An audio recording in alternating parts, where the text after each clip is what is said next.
ದೇವರ ಪರಿಶುದ್ಧ ನಾಮಕ್ಕೆ ಸ್ತೋತ್ರವಾಗಲಿ. ಈ ದಿನದ ದೇವರ ವಾಕ್ಯ ಯೋವೇಲ ಬರೆದ ಪ್ರವಾದನೆ ಗ್ರಂಥ 2ನೇ ಅಧ್ಯಾಯ 28-29 ವಾಕ್ಯಗಳು. ತರುವಾಯ ನಾನು ಎಲ್ಲ ಮನುಷ್ಯರ ಮೇಲೆ ನನ್ನ ಆತ್ಮವನ್ನು ಸುರಿಸುವನು. ನಿಮ್ಮಲ್ಲಿರುವ ಗಂಡಸರು ಹೆಂಗಸರು ಪ್ರವಾದಿಸುವರು.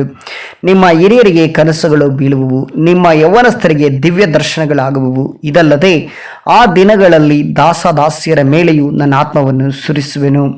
ಹೌದು ಪ್ರಿಯ ದೇವರ ಮಕ್ಕಳೇ, ಇವತ್ತಿನ ವಾಕ್ಯದಲ್ಲಿ ನಾವು ಗಮನಿಸುವುದಾದ್ರೆ ದೇವರ ಆತ್ಮನ ಹೇಳ್ತಿದ್ದಾನೆ, ಕಡೆ ದಿವಸಗಳಲ್ಲಿ ಎಲ್ಲಾ ಮನುಷ್ಯರ ಮೇಲೆ ದೇವರ ಆತ್ಮನು ಸುರಿಸುತ್ತೇನೆ ಎಂಬುದಾಗಿ.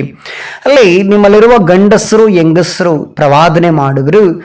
ಯೌವನಸ್ಥರು ಎಸ್ಪೆಷಲಿ ದೇವರ ಆತ್ಮನ ಹೇಳ್ತಾನೆ, ಯೌವನಸ್ಥರಿಗೆ ದಿವ್ಯ ದರ್ಶನಗಳಾಗುವುದೆಂಬುದಾಗಿ. ಪ್ರೇರೆ, ಈ ಲೋಕದಲ್ಲಿರುವಂಥ ಎಲ್ಲ ಮನುಷ್ಯರ ಮೇಲೆ ದೇವರ ಆತ್ಮನು ಸುರಿಸಲ್ಪಡುವಂಥ ಸಮಯವು ಬರ್ತದೆ. ಈ ಲೋಕದಲ್ಲಿ ಒಬ್ಬರ ಮೇಲೆ ಅಲ್ಲ, ಇಬ್ಬರ ಮೇಲೆ ಅಲ್ಲ, ಸರ್ವ ಜನರ ಮೇಲೆ ದೇವರು ಆತ್ಮವನ್ನು ಸುರಿಸಲಿಕ್ಕೆ ಆತನು ತಯಾರಿದ್ದಾನೆ. ಆದರೆ ಆ ಆತ್ಮವನ್ನು ಸ್ವೀಕಾರ ಮಾಡಿಕೊಳ್ಳುವುದಕ್ಕೆ ನಾನು ನೀವು ತಯಾರಾಗಿರಬೇಕು. ಅಥವಾ ಆ ಆತ್ಮಗಳನ್ನು ಪಡೆದುಕೊಳ್ಳುವುದಕ್ಕೆ, ಆತ್ಮದ ಮಲೆಯನ್ನ ನಮ್ಮ ಮೇಲೆ ಸುರಿಸುವುದಕ್ಕೆ ನಾವು ತಯಾರಾಗುಳ್ಳವರಾಗಿರಬೇಕು. ಯಾಕೆಂದ್ರೆ ದೇವರಾತ್ಮನು ಸ್ಪಷ್ಟವಾಗಿ ಹೇಳ್ತಿದ್ದಾನೆ, ತರುವಾಯ ನಾನು ಎಲ್ಲಾ ಮನುಷ್ಯರ ಮೇಲೆ ನನ್ನ ಆತ್ಮವನ್ನು ಸುರಿಸುವೆನು. ನಿಮ್ಮಲ್ಲಿರುವ ಗಂಡಸರು ಹೆಂಗಸರು ಪ್ರವಾದಿಸುವರು. ಪ್ರಿಯ ದೇವರ ಮಕ್ಕಳೇ, ನಮ್ಮಲ್ಲಿರುವಂತಹ ಗಂಡಸರಾಗಿರ್ಬೋದು ಹೆಂಗಸರಾಗಿರ್ಬೋದು ಎಲ್ಲರೂ ಕೂಡ ಪ್ರವಾದನೆ ಮಾಡುತ್ತಾರೆ. ಎಲ್ಲರಿಗೂ ಪ್ರವಾದನ ಆತ್ಮನಿಂದ ದೇವರಾತ್ಮನು ತುಂಬಿಸುತ್ತಾನೆ. ಪ್ರವಾದಿಗಳಿಗೆ ಎಲ್ಲವನ್ನ ಗೋಚರಪಡಿಸುತ್ತಾನೆ. ಪ್ರವಾದಿಗಳೊಟ್ಟಿಗೆ ದೇವರು ನೇರವಾಗಿ ಮಾತನಾಡುತ್ತಾನೆ. ಆದ್ದರಿಂದ ಪ್ರಿಯ ದೇವರ ಮಕ್ಕಳೇ, ಈ ದೇವರ ವಾಕ್ಯದ ಪ್ರಕಾರ ಮುಂದಿನ ಭಾಗದಲ್ಲಿ ನಾವು ನೋಡೋದಾದ್ರೆ, ನಿಮ್ಮ ಯೌವನಸ್ಥರಿಗೆ ದಿವ್ಯ ದರ್ಶನಗಳಾಗುವವು. ಇದಲ್ಲದೆ ಪ್ರಿಯ ದೇವ್ರ ಮಕ್ಕಳು ನೋಡ್ರಿ, ಯೌವನಸ್ಥರು ದಿವ್ಯ ದರ್ಶನವನ್ನ ಕಾಣುತ್ತಾರಂತೆ. ಎರಡನೇದಾಗಿ, ಇದಲ್ಲದೆ ಆ ದಿನಗಳಲ್ಲಿ ದಾಸಿಯರ ಮೇಲೆಯೂ ನನ್ನ ಆತ್ಮವನ್ನು ಸುರಿಸೋನು. ಅಂದ್ರೆ ದಾಸಿಯರು ಎಂಬುದಾಗಿ ನಾವು ನೋಡೋದಾದ್ರೆ ಸೇವಕರು ಮತ್ತೆ ಸೇವಕರ ಹೆಂಡತಿ ಎಂಬುದಾಗಿ ನಾವು ಹೇಳಬಹುದು. ಇನ್ನೊಂದು ರೀತಿಯಲ್ಲಿ ಪಾಸ್ಟರ್ ಮತ್ತೆ ಪಾಸ್ಟರ್ ಅಮ್ಮ ಅಂತ ಹೇಳಿ ಹೇಳ್ಬಹುದು. ಪ್ರಿಯ ದೇವ್ರ ಮಕ್ಕಳೇ, ಅವರ ಮೇಲೆ ಕೂಡ ದೇವರ ಆತ್ಮನನ್ನ ಸುರಿಸ್ತೇನೆ ಎಂಬುದಾಗಿ ದೇವರ ಆತ್ಮನ ಹೇಳ್ತಿದ್ದಾನೆ.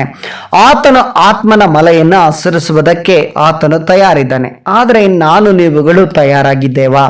ಆತ್ಮಗಳನ್ನ ಪಡೆದುಕೊಳ್ಳುವುದಕ್ಕೆ, ಆತ್ಮದ ದರ್ಶನವನ್ನ ಪಡೆದುಕೊಳ್ಳುವುದಕ್ಕೆ, ಆತ್ಮನು ನಮ್ಮ ಮೇಲೆ ಸುರಿಸುವಾಗ ಆತ್ಮನ ಪ್ರಕಾರ ನಾನು ನೀವುಗಳು ನಡೆಯುವುದಕ್ಕೆ ನಾವು ತಯಾರಾಗಿದ್ದೇವಾ ಎಂಬುದಾಗಿ ನಮ್ಮನ್ನು ನಾವೇ ಪರೀಕ್ಷೆ ಮಾಡಿಕೊಳ್ಳೋಣ.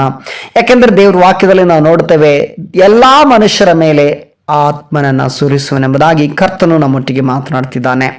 ಪ್ರಿಯರೇ, ಈ ಲೋಕದಲ್ಲಿರುವ ಎಲ್ಲಾ ಮನುಷ್ಯರ ಮೇಲೆಯೂ ದೇವರು ತನ್ನ ಆತ್ಮವನ್ನು ಸುರಿಸುವುದಕ್ಕೆ ಸಿದ್ಧನಾಗಿದ್ದಾನೆ. ಈ ವಾಕ್ಯದೊಟ್ಟಿಗೆ ದೇವರು ತಾನೇ ನಿಮ್ಮೆಲ್ಲರನ್ನು ಕೂಡ ಆಶೀರ್ವಾದ ಮಾಡಲಿ.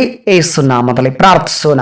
ಸರ್ವಶಕ್ತನಾದ ದೇವರೇ, ಏಸು ಕ್ರಿಸ್ತನ ನಾಮದಲ್ಲಿ ಸ್ವಾಮಿ, ವಾಕ್ಯ ಕೇಳುತ್ತಿರುವಂತ ನಿನ್ನ ಮುದ್ದು ಮಕ್ಕಳನ್ನು ಆಶೀರ್ವಾದ ಮಾಡ್ರಿ. ಈ ವಾಕ್ಯದ ಪ್ರಕಾರ ಸ್ವಾಮಿ, ನಿನ್ನ ಆತ್ಮವನ್ನು ಎಲ್ಲ ಮನುಷ್ಯರ ಮೇಲೆ ಸುರಿಸುವನೆಂಬುದಾಗಿ ನೀವು ನಮ್ಮೊಟ್ಟಿಗೆ ಮಾತನಾಡಿ, ನಮ್ಮಲ್ಲಿರುವ ಎಲ್ಲ ಗಂಡಸರು ಹೆಂಗಸರು ಪ್ರವಾದಿಸುವರು. ನಿಮ್ಮಲ್ಲಿರುವ ಹಿರಿಯರಿಗೆ ಕನಸುಗಳು ಬೀಳುವವು. ಯೌವನಸ್ಥರಿಗೆ ದಿವ್ಯ ದರ್ಶನಗಳಾಗುವು ಎಂಬುದಾಗಿ ಸ್ವಾಮಿ ನಮ್ಮೊಟ್ಟಿಗೆ ಮಾತನಾಡಿದ ನಿನ್ನ ಕೃಪೆಗಾಗಿ, ನಿನ್ನ ಮಹಾಕೃಪೆಗಾಗಿ ಸ್ತೋತ್ರ ಸ್ವಾಮಿ. ಹಾಗೆ ಕರ್ತನೆ, ಇದಲ್ಲದೆ ಆ ದಿನಗಳಲ್ಲಿ ದಾಸದಾಸ್ಯರ ಮೇಲೆಯೂ ನನ್ನ ಆತ್ಮವನ್ನು ಸುರಿಸುವೆಂಬುದಾಗಿ ಕರ್ತನೆ ನಮ್ಮೊಟ್ಟಿಗೆ ಮಾತನಾಡಿ ಸ್ಪಷ್ಟನೆಯಾಗಿ ಕರ್ತನೆ ನಮಗೆ ತಿಳಿಸಿಕೊಟ್ಟಂತ ನಿನ್ನ ಮಹಾಕೃಪೆಗಾಗಿ ನಿನಗೆ ಸ್ತೋತ್ರ ಮಹಿಮೆ ಸಲ್ಲಿಸ್ತಾ ಯೇಸು ನಾಮದಲ್ಲಿ ಪ್ರಾರ್ಥಿಸುವ ತಂದೆಯ ದೇವರೇ, ಆಮೇನ್, ಆಮೇನ್, ಆಮೇನ್. ದೇವರು ನಿಮ್ಮನ್ನು ಆಶೀರ್ವದಿಸಲಿ.